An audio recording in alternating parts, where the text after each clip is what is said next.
All right, what is going on, Ravens flock? And we are back here again with another episode of the Ravens Way podcast. This is episode 2 here, and a lot of things have happened this week. Lamar has requested a trade, at least publicly, but obviously we found out that this trade has been in place since March 2nd. Calais Campbell got signed, so we have a lot to go over. Boss, how you doing today, Boss? I'm doing okay. Doing okay. Honestly, I would say one of the most public trade requests that I can, highest profile athlete for a public trade request that I can recall. So definitely a lot going on. I'm trying to focus on the draft as much as I can because we don't have a lot of say over some of these other issues. But definitely some news to tackle before we go into our deep dive on the wide receiver group. Yep. So looking forward to it. Obviously, I think we'll start with the Lamar request. As of March 2nd, that was official, and we did not find out till March 26th, 27th, Mm-hmm. or maybe 25th, 24th, something like that. This past week, found out. I think personally, I'm not too worried about it. I think it was more of a play for. I mean, I don't think the Ravens are going to be crazy or happy that he publicly requested a trade, but I do think in the grand scheme of things, it was a play to try and drum up interest from other teams. It just seems like Lamar's market right now is kind of stale, at least that we know of, and I feel Yeah. like that. That was kind of like a power move for him to go out and try to drum up interest. How about you, Boss? So I don't want to speak for the Ravens, but we know how they do business and they try to keep things close to the vest. And I do think that they probably frown upon the way Lamar has conducted himself as far as negotiating through the media the last week or two and some of the other, just distractions and drama. They don't like that. At the end of the day, this is their franchise quarterback, so they're probably willing to put up with a little bit more than they would for other players. So I don't think this means he's definitely going to be traded, but I think it's more likely than it was before he made his trade request public. The way I see it, and tell me if I'm wrong, I think there's 5 possible outcomes from this day until the week 1. One would be he sits out straight up. Another would be he plays on the tag, on the non-exclusive tag. The third option, maybe one of the better options, is a long-term deal with Baltimore. The fourth would be a trade of Lamar before the draft, and the fifth would be a trade for Lamar after the draft. To me, I think those are the 5 scenarios. Am I missing anything there? I would toss in the sixth one being a short-term deal with Lamar. A 3-year deal Okay. versus long-term would be 6. Okay. Fair enough. What's preferential out of those options at this point, at this juncture in this saga?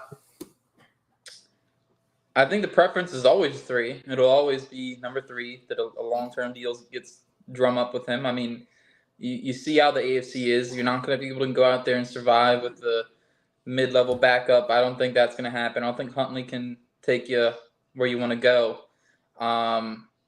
So having an elite quarterback in the AFC is always going to be valuable. So that's always my preference. The least preferable would be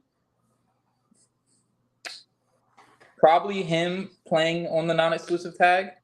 I feel like him playing on that, we're just going to play this whole thing again next year. Now that's with the contingent that he's going to take it all the way to the deadline, so July 17th, before he signs it with us. Now, if he signed it tomorrow, I'd be okay.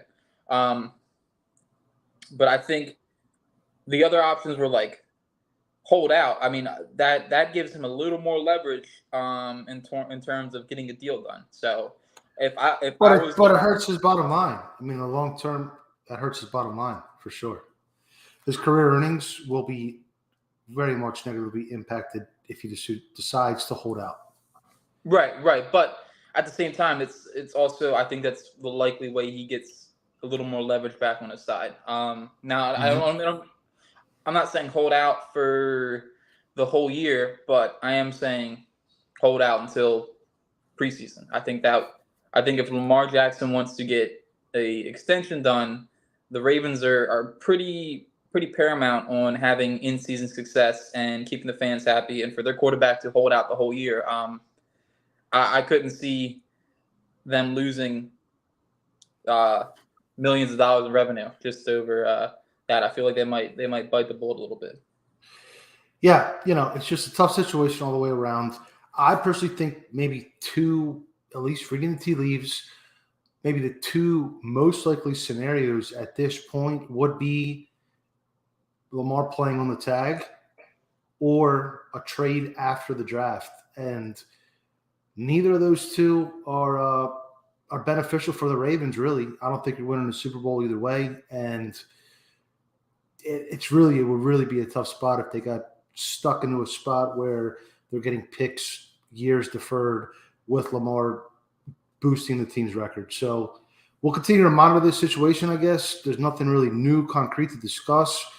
But I don't see this playing out anytime soon. I think we have a couple more months of this daily just dug in sticking point to just ponder, really.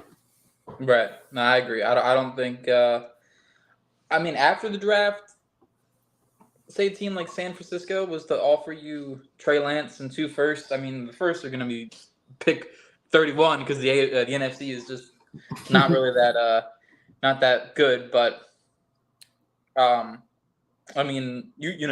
brought it up in the past. Like at some point, are you going to kind of like cash out, so to say, on the depreciating asset and maybe sell before the stock goes below market value? You know what I mean? Take what you can get. I don't know. I just, in one way, they're both holding each other hostage, really. And at some point, Lamar is holding the Ravens hostage to the point where you're better off just take what you can get. You're not going to take a single third-round pick for him, but maybe you don't. Maybe you can come off 2 firsts, a little bit less, because if you're handcuffed to Lamar and the ball's in his court essentially for the next 2 years, it's just a really tough way to try to build a team and generate fan excitement with everything in limbo like that. So let's move on to the next one. I think Calais is worth mentioning. What was it, 3 years in Baltimore? No, 3 years. Yeah. Yep. So one of the better players. I thought he was one of the better players on the team. I think the writing was on the wall. We haven't seen the terms, or at least I haven't seen the terms of the contract with the Falcons, but I would assume it's less than the $7 million or $9 million that he was going to make with the Ravens. Anyway, before I try to wrap it together, how big of a loss is Calais in your eyes? I'm probably alone on this, but I just feel like if your run defense is predicated on a 38-year-old or 36-year-old defensive lineman, and that's not to say he's still a hell of a player, but I feel like we have other things to figure out in that department, and I feel like losing him to me was a necessary evil. I would have liked to keep him, but I just think that whole group is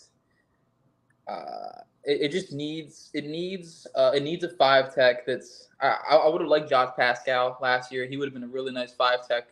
But I just feel like that group needs a little more juice, a little more youth. And I feel like he should have went somewhere to go win a Super Bowl, but who knows? Maybe there's like some backdoor deal with Atlanta and Lamar goes there. But I was indifferent about it.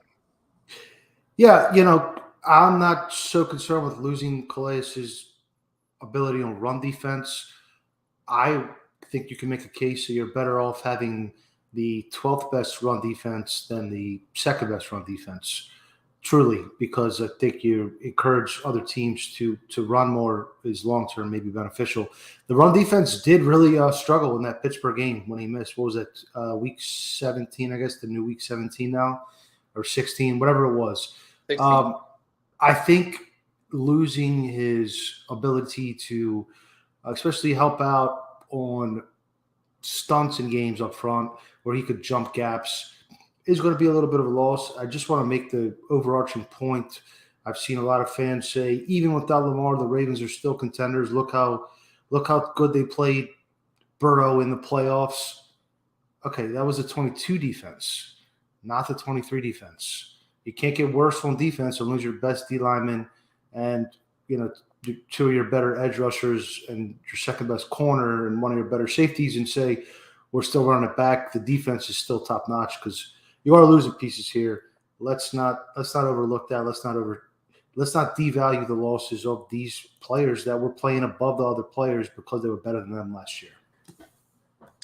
Yeah, I think the defense is in for a little bit of regression this year. Unless they fill up the depth chart,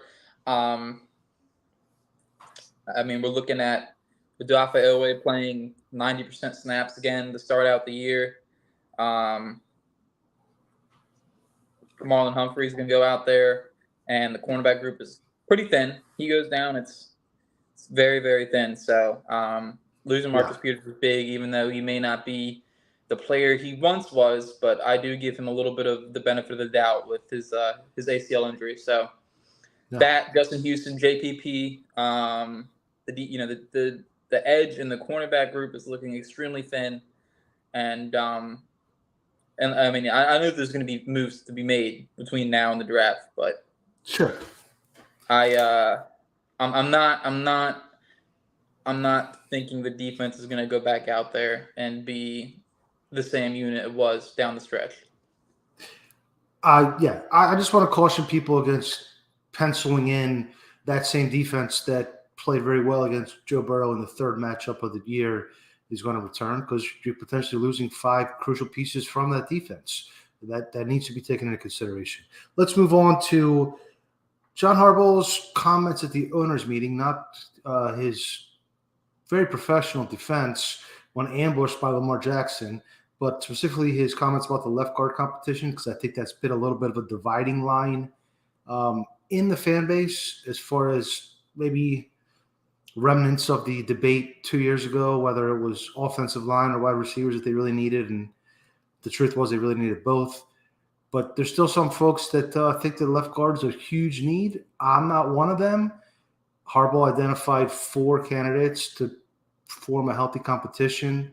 But how confident do you feel in those 4 players filling that spot adequately in week 1?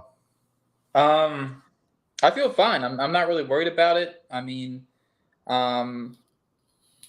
If they spent a 5th round pick on a guard, on a late zone guard, or a 4th round pick, cool. I'm not really mad against that, because I think late guards that have high athletic upside are worth the risk, especially with a 4th or 5th round pick. At that point, it's not really that it's apples or oranges. So, but say they didn't add anyone. I think John Simpson. I think Ben Cleveland. I think all those guys can.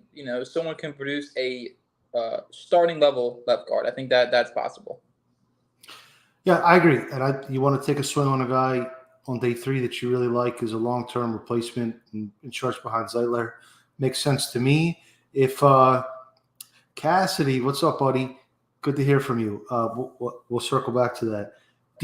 I thought it was interesting that Harbaugh specifically mentioned Falele cross-training at guard, which I think I'd mentioned previously. Tackles can play guard. It's if they're a long, lean Charles Cross, maybe not, but most big right tackles can play guard pretty damn good.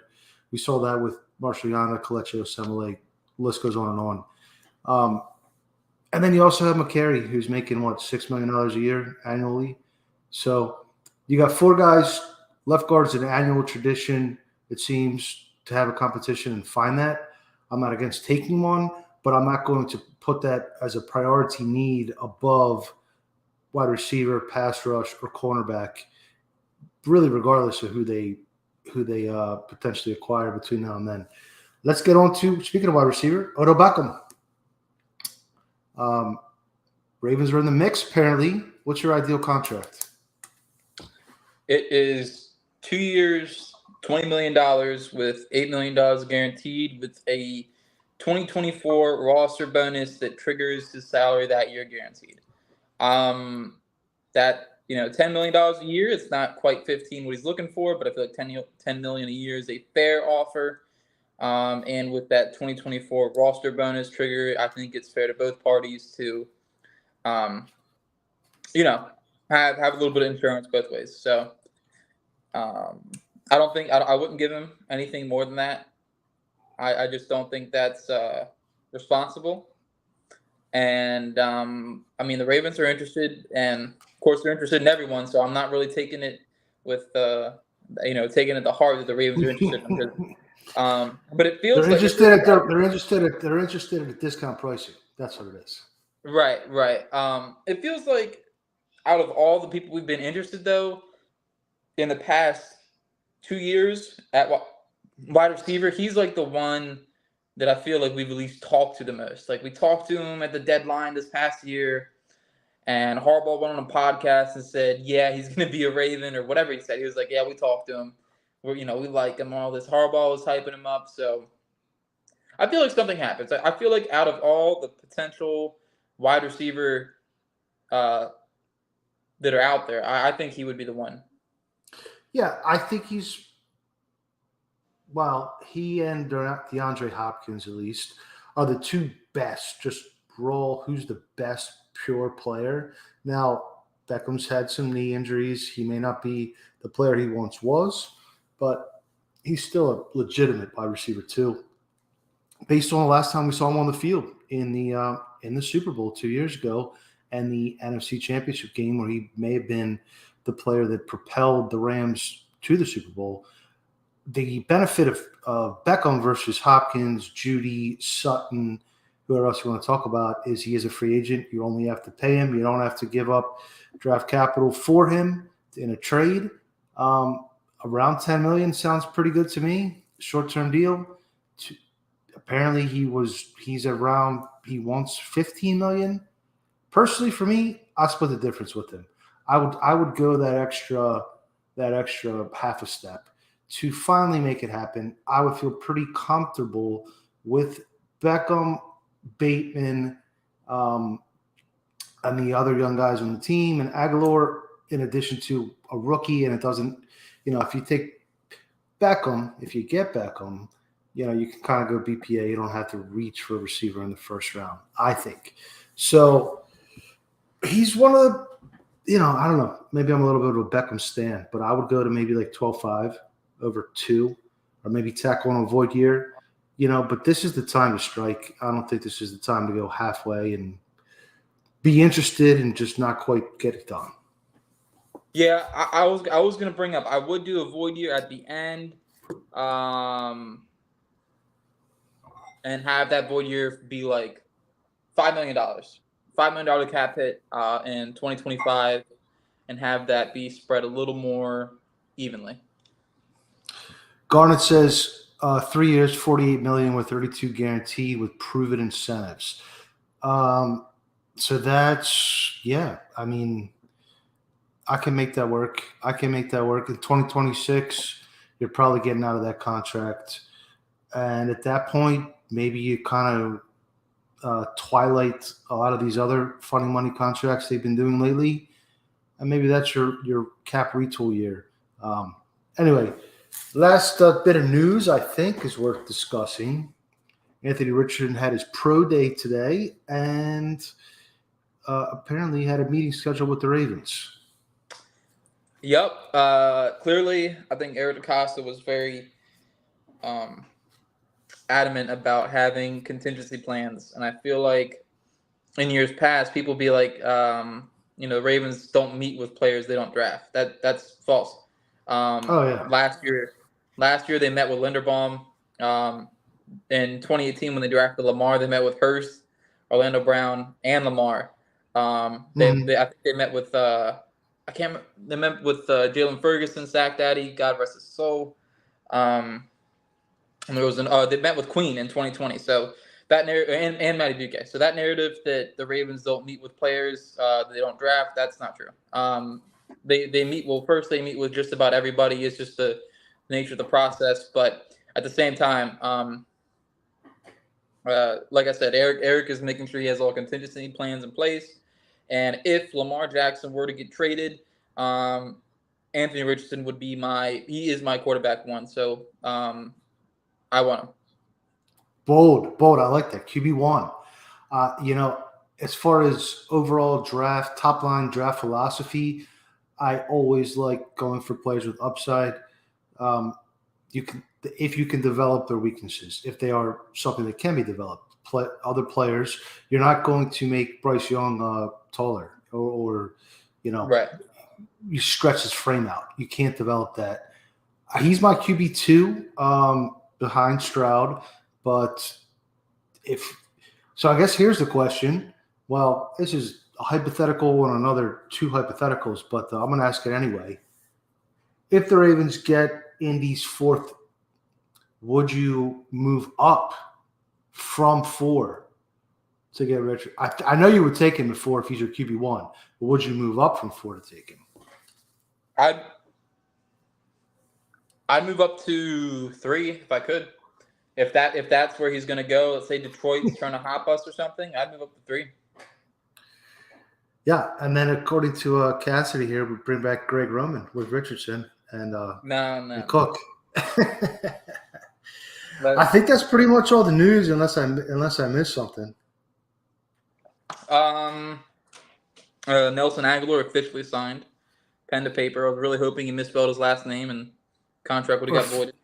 Or failed his physical.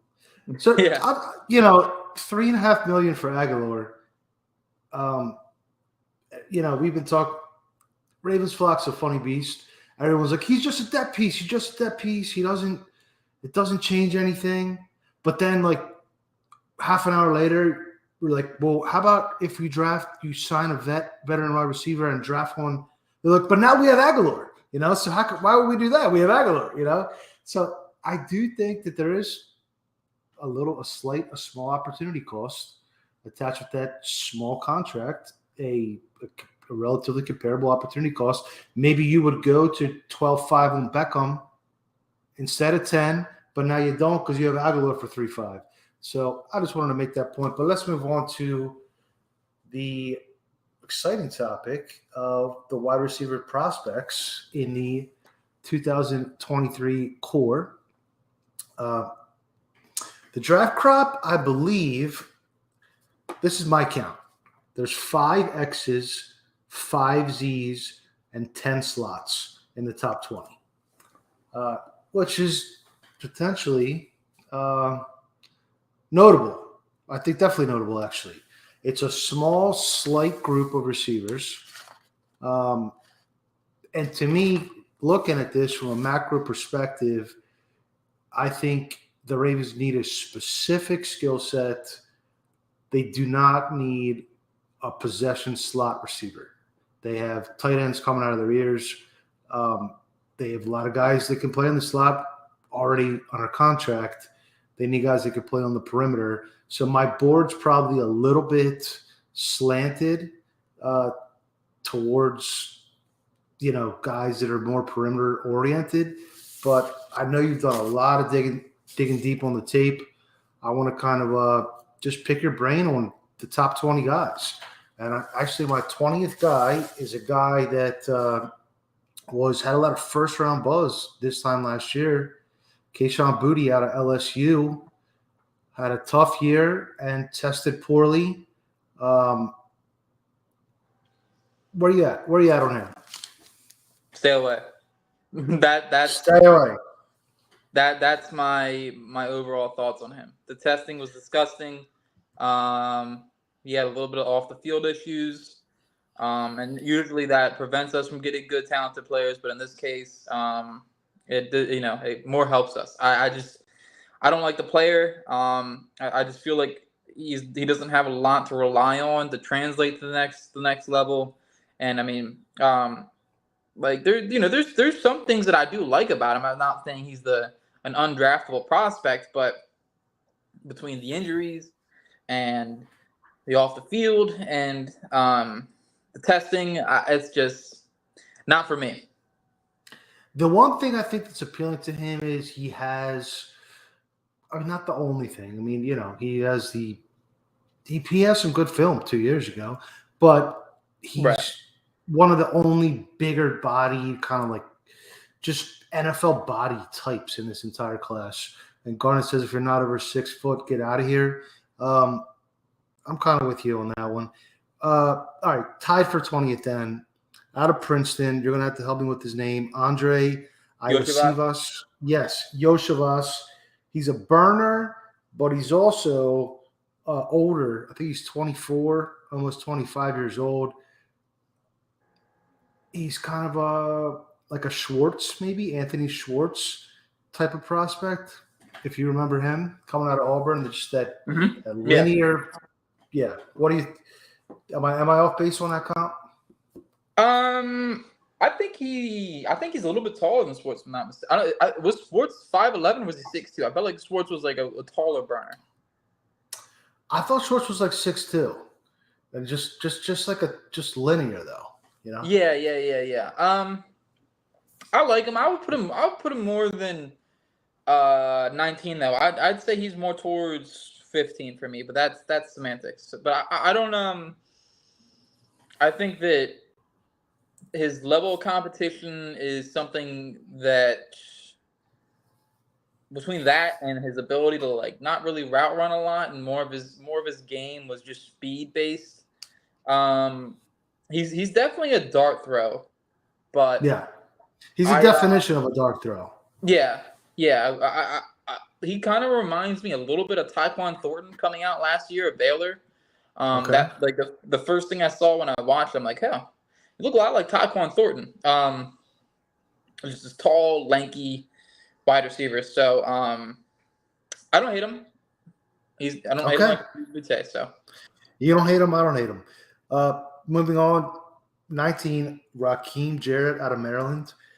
8.37 RAS, former 5-star. 95% of his snaps last year were in the slot.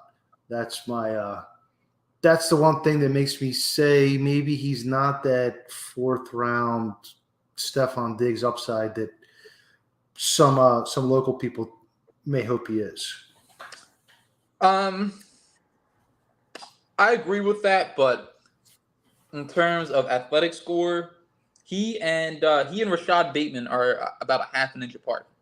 So he's not really a short dude, so to say. Like he's 5'11", but he's basically 6 foot with cleats on. Like he's like 5'11", almost 6 foot if you gave him 2 graham crackers to stand on under him. So he's not a short dude. I like his skill set. He gets open pretty easily. He's route running. He's a little bit yak. I think that you look at some of the games he's played, and you're left wanting more a little bit, just because he has the ability. But Maryland's offense is a little dink and dunk type of offense, and that's not really. You kind of want him to get an out routes. You kind of want to let him work the sideline and make these body control catches. I think that's something he's really good at. So I like him. Now, I mean, like this is like a weird class, but I put him. You look pained over there. You look like this is a hard decision for you to make. I'm trying to think of where I put him because like I have. Yeah, like, give me your reference. Give me your reference.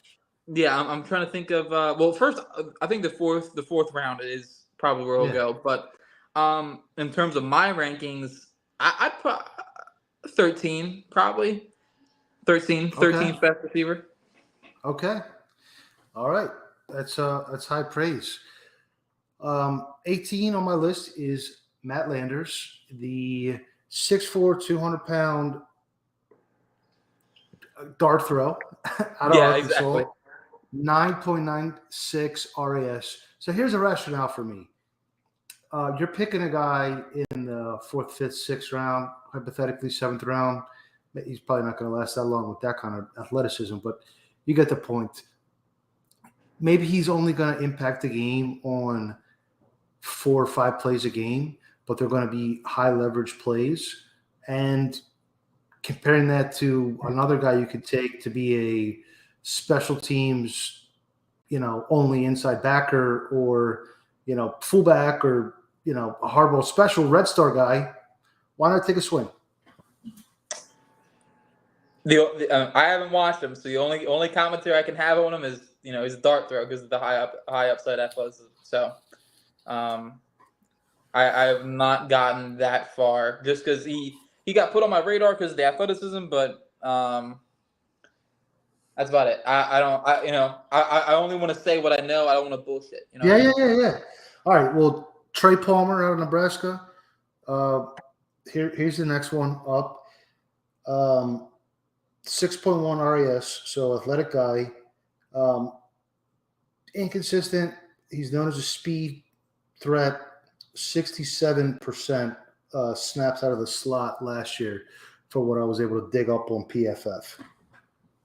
Yeah, for him, I think he can transition to Z. Most of the Big Ten players I've watched, and I feel like with him, if you stack him with Jarrett, I feel like he has a lot more long speed than Jarrett does. I think that can translate. I feel like he can stack vertically if you need him to. He's a little bit of a playmaker. So I like him. I think your ranking is fine. I wouldn't move him up or down. All right, fair enough. Parker Washington out of Penn State. 72% in the slot. I'm telling you, it's a lot of slots in this class. He's a yards after the catch specialist. That's his calling card. He seems like maybe a 5th round type of prospect, maybe. Have you dug in on Washington at all?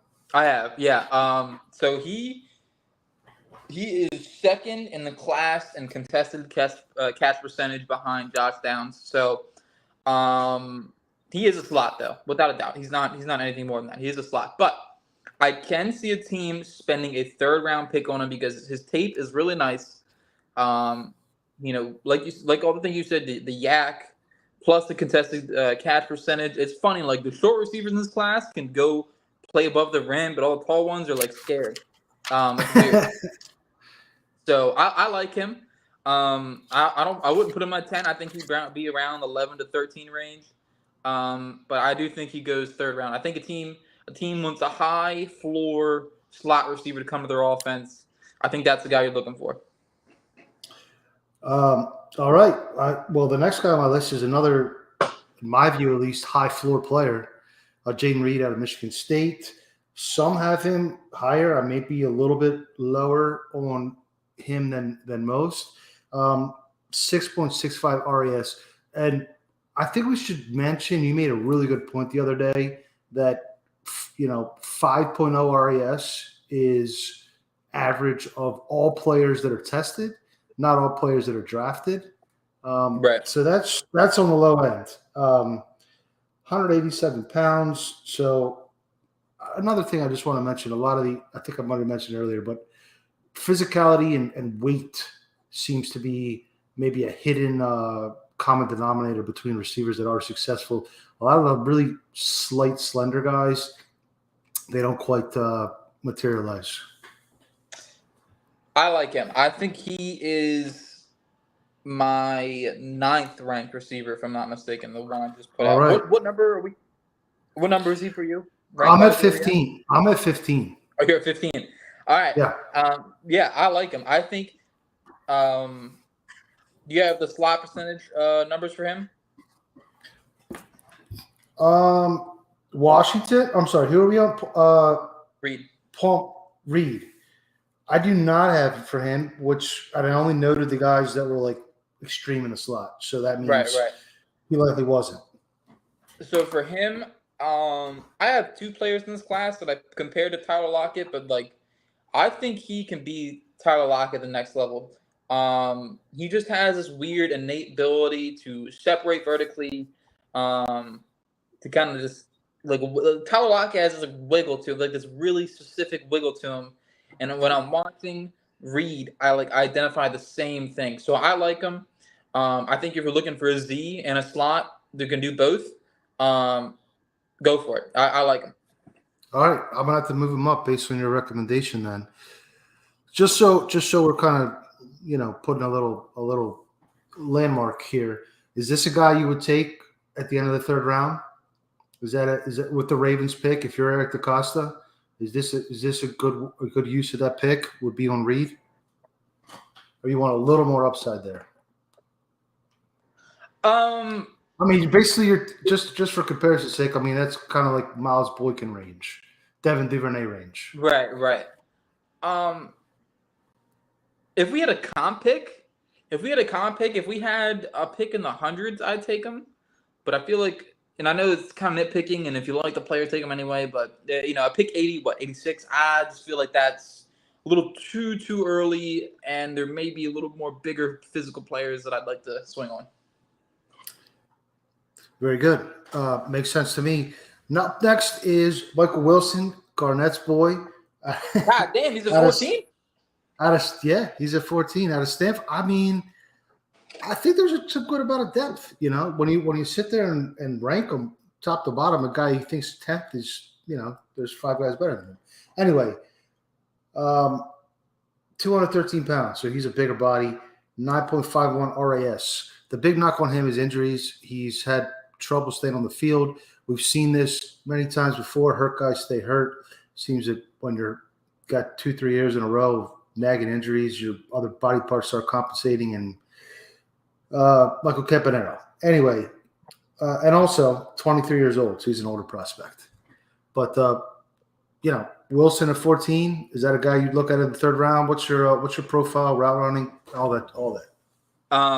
Yeah, I'd be all in on him in the third round.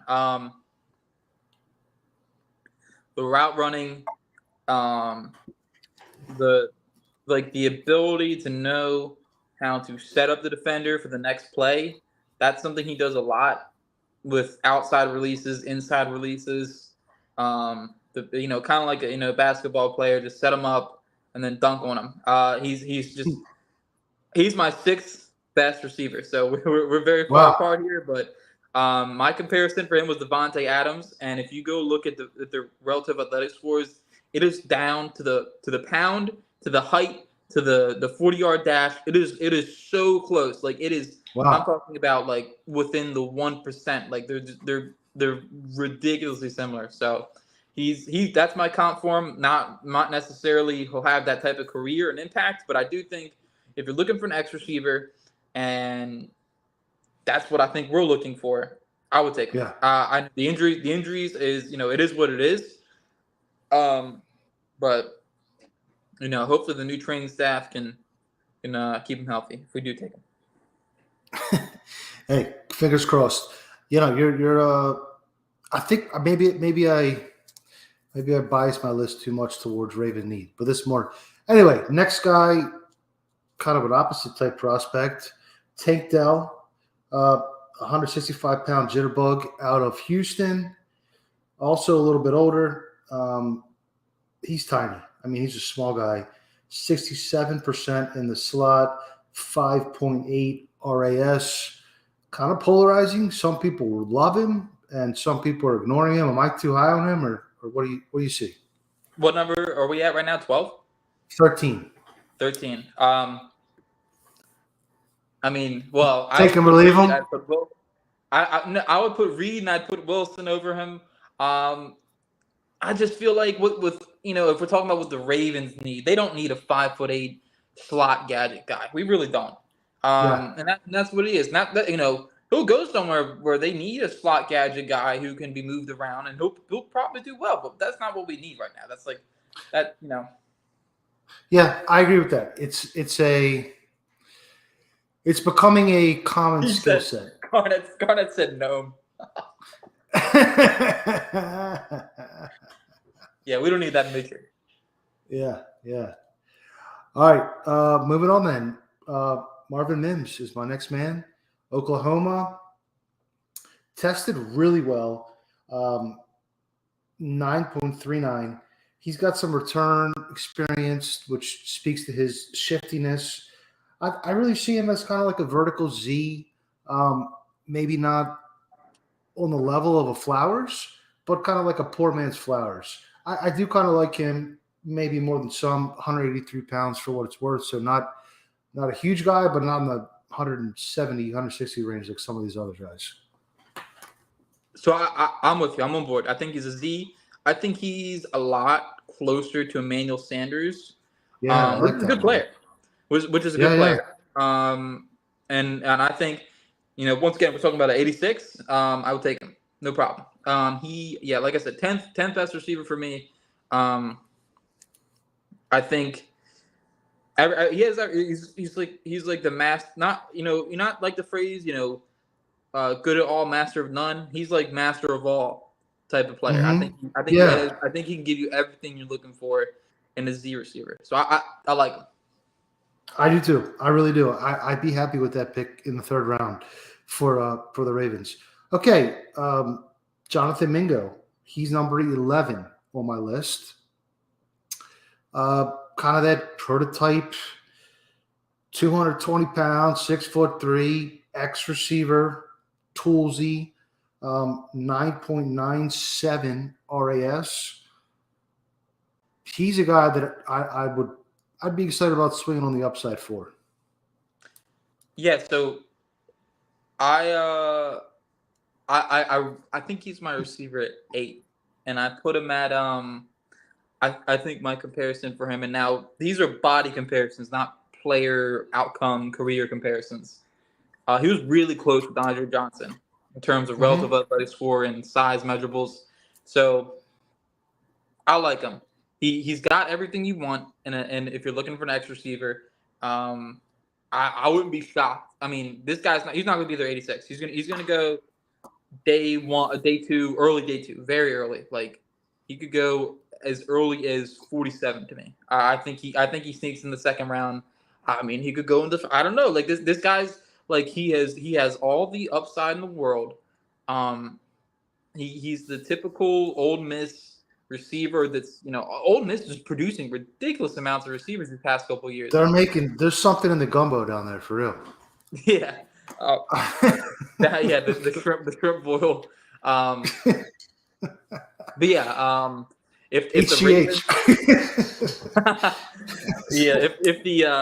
if the Ravens were to like trade back a lot, like 2 or 3 times, I would take him. I mean, like you gotta swing for the fences, and he is the definition of a home run if you're swinging. Yeah, no question. He's and I do think it's worth mentioning. Wide receiver 4 gets a lot of snaps in Baltimore, even under Greg Roman, even with, last season they ran so much 12 and 13 and 23 and all kind of crazy stuff. They didn't have enough receivers to really run 11. But the 3 years prior, the wide receiver 4, we looked at it because in our little, group chat where we're debating with those other guys, it's like 35% of snaps is the wide receiver 4 gets every year under Greg Roman. So, I think you got to keep stacking. So if all these guys are higher, then you must hate my next 5 guys. You must be 10 spots lower on all of them. Next dude on my list is A.T. Perry out of Wake. 198 pounds, 9.85 RAS. He's an older prospect at 23 years old. The comp that I have and there's been a few, and he's been a popular guy on some of the sleeper. Devontae Parker is maybe that was yours or somebody else's, but I see a lot of Devontae Parker in this game. For me, I went Alshon Jeffrey. I think he's got the body control. He's got the deep vertical go up and get it ability in this game. He can work over the middle. I think he was my honorable mention. I think he would be 11 for me. So So I have him at 10. So yeah. Yeah, I don't think we're really far off about him. If he was available at 80, 86, I'd take him easily, no doubt. I'd move up. Oh, well, there you go. I ripped the Band-Aid off. We haven't said the F word yet, but I would take him and move up a little bit if I had to. So I like him. So you would move up from it's like in the third. So you would move like If I had to a go six. up, Okay. I had to go up 10 spots. I would do it. So you have Perry ahead of Mingo. No, No. Okay. Gotcha. Mingo's 8 for me. Mingo's 8. Gotcha. All right. Rasheed Rice, SMU. He's a physical ball winner, 204 pounds. I like his body control. I think he's got a little, dare I say it, Anquan Bolden in him, just a little bit. What was he? He tested well too. 9.48 RAS. The knock on him is consistency, which I don't know. Can consistency be developed, coached up? I'm not sure about that one. Yeah. I think another knock on him is the ability to beat press. I feel like a lot of the times he did get jammed up a little bit, but then you see other times where he beat some pretty good press corners. So, like you said, it's consistency. I think it's consistency, but with the right coaching, I think he can come to the next level and be a pretty good wide receiver. I think he probably goes early day 3. Early 3rd round, late 2nd round, somewhere in that range. 50 through 72. I think that's where he'll go. No reason for a team not to take him. And I think he's a good wide receiver 2, wide receiver 3. I mean, everybody needs him. Yeah. I think he would probably be in the 11 to 14 range for me. I don't think that's like this. This isn't. The more I've looked at this class, I've always like this class stinks. This class stinks. But it stinks if you're looking for an X. But if you're looking for just a 2, I think it's a decent class for wide receiver 2. Yeah, they all are these days. They all are these days. It's a 7-on-7 impact trickling all the way up to the pros at this point. Tyler Scott, Cincinnati, burner. This guy, you want to create some room for Mark Andrews and the tight ends to operate. I think vertical speed is an important element of that. He's just an explosive guy. 8.55 RAS at his size, not bad. 177 pounds, so not the biggest guy. T.Y. Hilton comps I've seen. Is he in your top 10? Yeah, he is. I think he is number 9. Okay. And I said I compared 2 people to Tyler Lockett. He was the other guy. I think the same thing. The deep ball tracking is there. The long speed is there. Explosive athlete. Not everyone. If he was 2 inches taller, I'm sure his RAS would have jumped over 9. So not everyone can be 6'2" and have that kind of carry their relative athletics for a little bit. So I like him. I think he's more of a 3rd round prospect. I think that there's a very small but also big jump from Tyler Scott to Jonathan Mingo. I think there's this jump.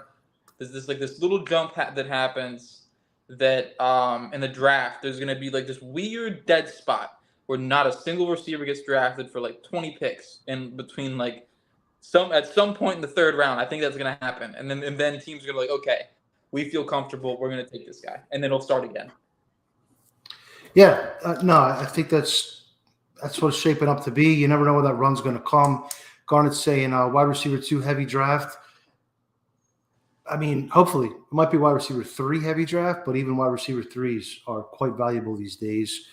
Next man on my list, I'm assuming I'm higher on him than you are. Cedric Tillman out of Tennessee. He is also an older prospect at 23, but 9.5 RAS, 213 pounds. When you look at players, how they're going to project to the next level, probably a third of the pie is what is their body, what is their athletic measurables, what are the athletic traits, does their athleticism translate? Another third is what's your experience, and then, how do they fare? But anyway, he's a guy that I would also, support the Costa taking a swing on. Yeah, I think he definitely goes 2nd round. I think for me, it's not that I don't like him. He's one of those players where he does fit the X receiver mold in terms of what you're looking for, but are you trusting the route running? Are you he's a good athlete, but coming out of the Tennessee offense, like the split between him and Hyatt, and why I like Hyatt a lot more is because Hyatt has elite game speed that you can rely on. And I feel like with him, with Tillman, I think he missed this past year, if I'm not mistaken, correct? Yeah. No. He had his breakout year 2 years ago. Right. And he played sparingly this last year. Yeah. Right. So I just feel like it's a good dart throw, but I don't think he'll be available for us. Okay. I just this year, probably more than other years with the Ravens, I'm just kind of looking at anything, looking at Will Anderson, because who the hell knows? You might have a top 5 pick. You might have a boatload of picks. I think the trade back's probably likely. Anyway, moving on. Let's go to your boy. The Tar Heel himself, Downs. 171 pounds, 89% a slot is what I dug up. I think Dan had something a little bit different. Shifty, 8.23 RAS. Just lost a picture. And let me hear your that was Reed. Ed Reed does not want us to draft Josh Downs. Go ahead, Josh Downs. Hey, yeah, clearly some voodoo going on. God damn. Ed Reed heard Josh Downs and he got shook in his boots. I got to put Josh Downs higher up. Yeah, I like Downs. I like the short area burst. I like the quickness to be able to move around. I think he can stretch the field horizontally, which is a good thing. I think if the Ravens were to go out and acquire Courtland Sutton, DeAndre Hopkins, or Odell Beckham, to have a pure slot receiver, I don't think that's necessarily a bad thing. If the Ravens, say the Ravens traded back and they were in the 28 to 40 range, whatever, I wouldn't mind taking him. I just feel like he can stretch the field horizontally, like I said. I'm sure he's not a Z receiver, but he's fast. He is a geared receiver. He's like like a high V8, V12 transmission. You can go into first gear and second gear very smoothly, and he checks all the boxes for me. He's probably the most scouted receiver I'll have in this class just because I'm a North Carolina fan. But I just feel like he's going to go somewhere, and he's the definition of a starter. Like that, if you're looking for a starting receiver, which I think the Ravens are, I don't think he's not a possession slot. I think he's a fast slot. So I'm in on him. Ed Reed's in on him. So. Ed Reed's out on him. Buller likes him. All right, we're going to the top 5 now. We need a he's a little bit, the glass is a little bit off, the frame broke, Garnet, if you're wondering, but I think I can repair it later. We'll deal with that later. But yeah, that's what I get for hanging up my jerseys on hooks, trying to get it done fast in time for the podcast without putting the proper support behind it. Top 5, Jordan Addison is my number 5. And I do not think he's worthy of a first-round pick. Yeah, I agree. I agree. 5.8 RAS, 173 pounds. I think he's one of those. I just don't think he's a first-round receiver. I think his ceiling is too low. I think because of his play strength, his ceiling is too low. Yeah. I just feel like he's so slender, and I'm watching him, and he's getting pushed around a little bit, and he's got to have a good release. Some physical corners and getting his grow a little bit. But I do think he can be a good receiver. I don't doubt that. I wouldn't take him at 22. I think he's not Devontae Smith. he doesn't have any special characteristics. It's one thing to be like lean, but also have something you could hang your hat on. It's another thing to just be Right, average yeah. everywhere and also small. Or he could turn out and be Stephon Diggs, and we just overthought it. You know what I mean? So, but I think he's my fourth best. He might be my fifth Okay. best. One of the two. But for the Ravens, I feel like they need a trait to hang their hat on in that receiving group. And I don't think he's that guy. Yeah, I mean, he's just, I don't know. I'd rather not disparage him, but I think he's overhyped, and he's going to leave the team that drafts him disappointed. I know he's first. The weird part about this class is there's like no consensus. There's probably 4 or 5 guys I pay attention to. I think Brugler has JSN number 1. Jeremiah has Addison number 1. Renner has Johnston number 1. And then Zierlein, who is Jeremiah's comrade, has Hyatt number 1 and Addison like 6th or 7th. And Hyatt is actually the 4th man on my list. Well, let's check out the tape on him. 176 pounds, so he's thin. He's pretty damn thin for his size. He's a vertical slot. Comparisons to Deshaun Jackson, Will Fuller, 9.48 RAS. The concerning thing to me is 87% in the slot last year. That's maybe like a Mecole Hardman type of role. I mean, you can make plays from there, but I'm not quite sold on him at 22 quite yet. Yeah, I think he can transition to Z. I don't think that'll be a problem for him. It's the Tennessee offense is so weird, and they ask only to do certain routes with their players. We saw the transition for Josh Palmer. It took him a little while because he's a guy we like coming out. Right. So, I like him. I think he's my 6th best wide receiver or 5th best. I think he plays a lot like Mike Wallace. That was my comparison for him. Mike Wallace was a pretty good receiver. So I wouldn't take him at 22. I would trade back, and from 26 on, go ahead. I just feel like the ability to eat zone coverage and the cushion that the receiver, the cornerbacks are giving him 10 yards of space, and the guy is like lightning and on like running past cornerbacks like it's nothing. So he's worth the gamble to me, whatever the gamble is, and I like him. He's my guy. To me, my guy. All right, there you go. Plant your flag. To me, the 2 biggest priorities are chunk plays and yak. You got to get safeties out of the box to let the tight ends breathe, and you got to make them pay when they don't. So I think he accomplishes some of that. So I'm in the top 3 now, and all 3 guys are players I would be happy with at 22.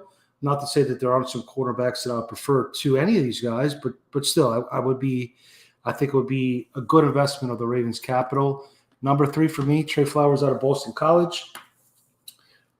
Senior, 185 pounds, 66% out wide last year, which is very notable for a guy of his size. Elite quickness, just kind of has that, jackrabbit type of it's a playmaker. He really is with the ball in his hands. Poor catch radius, I will mention, some of the shortest arms in the class, 8.28 RAS score. So I first noticed him last year when I was watching Boston College's center. I think it was Lindstrom, Alec Lindstrom. And he's like one of those players when you first watch him, you're like, who is that guy? Why does he keep showing up? And every week in, week out, he showed up, he made plays, and now once I rewatch him for this past year he played, he's got like this crazy throttle of knowing how to change direction and sink his hips and get out of breaks and just evade tacklers. Like, I wouldn't say it's Tyreek Hill like, but it's certainly pretty close. I mean, he's a very elusive player. A Antonio very Brown. who? Antonio Brown? Yeah, Hey, yeah, yeah. For me, I put down C. Smith. That was my physical I like that. comparison to him. I just feel like he does have that dog to him. He does have the ability to go out there and play above his size a little bit. So at 22, I'm sold. All right. I'm sold as well. Number 2 on my list, number 1 and probably consensus, Jackson Smith and Jigba out of Ohio State. 196 pounds, 8.3 RAS score, 83% out of the slot, which is pretty darn high for a potential top 15 pick. He's got the agility, elite agility testing numbers. Really good hands, probably the best hands in the class. I don't know if you'd agree with that. No, I agree. Yeah. Is he maxed out? Is he a guy you trade up for? What are you thinking? So when I first watched him, I was like, "There's no like he did everything right," and I'm like, what is everyone seeing with this guy? But then I did a little more research, and doing everything right isn't a bad thing as a receiver. Getting open and running past the defender because they're not looking at you, like that's you can't really blame the player for that. And no, like he is the best player in terms of sitting down in zone, the ability to work the side. He works the sideline and works the middle of the field. He has this ridiculous slot fade to him that is the best in the class. There's been plays where he's been wide open on the slot fade, and somehow the safety's not moving over, and the quarterback would miss him. So he is my one. I've battled back and forth between him and Johnson, but I feel like if you're getting praise from Olave and Wilson in that room saying that he's the best guy, and I think I value that player's opinion. That's kind of what put me over the top a little bit. Maybe not he didn't run a 4.4 flat. He ran a little more towards a 4.5, but you're not drafting him to be a burner. You're drafting him to get open, to make plays. He can make plays. He does break tackles. He plays a little bit taller than he is. I think 6 foot flat or so. Mm-hmm. So I would say 122. If we're talking about moving up, if he is available at 19, I would jump Seattle because I know Seattle is one of the teams that value 11 personnel in this league. Tyler Lockett's old. I wouldn't be surprised if Seattle's like, let's go put 3 really good receivers around Geno. I would jump them for whatever. I would assume the cost like probably a fourth and next year's 6th. I would do that. He's a good player. He gets open. I mean, he's not maybe the fastest, and he doesn't have the elite agility is a trait. I do think that is a trait you can lean on in the NFL, and he does have elite agility. So I like him. Who's your comp? Amon St. Brown. I think that was my comp. Very good. Very good. Compelling argument, and it's 1A, 1B for me either way. My number 1 is Johnston, really just because he has that X skill set, and I think, supply and demand, rarity of skill set is important in the NFL. This isn't a good class for X. Last year wasn't a good class for X. So that to me is maybe what separates. But anyway, 208 pounds. He's a yards after the catch, one of the best, I think, top 10 in the entire college football, according to PFF, which is really good for a guy his size. Great explosiveness, which I think is a reason behind that. 85% of his snaps were out wide. His hands are a little bit questionable, 10% drop rate. To me, if you're using pick number 22, it's worth swinging high. The Ravens aren't in a position where they can hit doubles and status quo.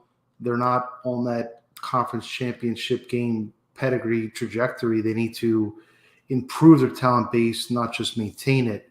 So that's my rationale, but I know you like him a lot. Let's hear the breakdown. Yeah, so I feel like the ability to make plays after the catch is the best in the class, without a doubt. I feel like people a little overblow the route running thing. I don't think he was really asked to route run, but I think he can do it. I think the release package could be a problem, so maybe start him in the slot a little bit earlier just to give him some free releases. Because he does have the ball in his hands. He is elite. I like him. He was my 2. Yeah, so I'm for him. I'm for him at 22. All right, so give me your rundown. Who would you take at 22? And what is it? 87? Am I getting that wrong? I might be way off on that. 86. Who would you? 86. Okay. Who you taking it? Who would you take at 20? All the guys you take at 22 and all the guys you take at 86. Hold up. You go first. I got to be right back real quick. Okay. So I would take Johnson, Smith and Jigba, and Flowers at 22. And if they're there, push comes to shove, if you're sitting in a BPA situation with offensive guards and running backs and run pluggers and whoever else at the top of your board, I take Hyatt there, ideally in a trade back.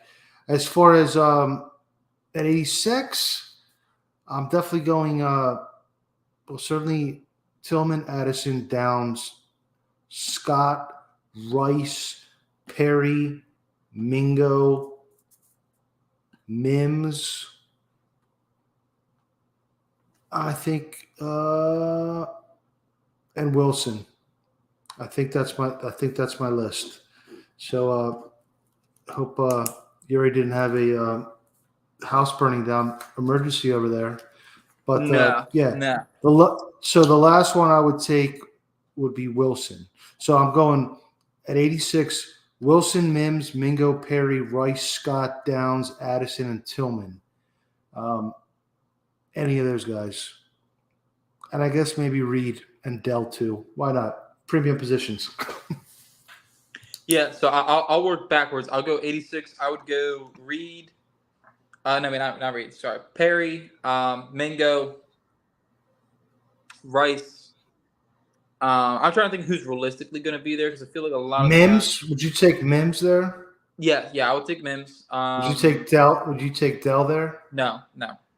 Not Dell. Okay. I would. Okay. That's bold. Dell's just not for me. Not my type. Jason's going to be upset with you. That's fine. That's fine.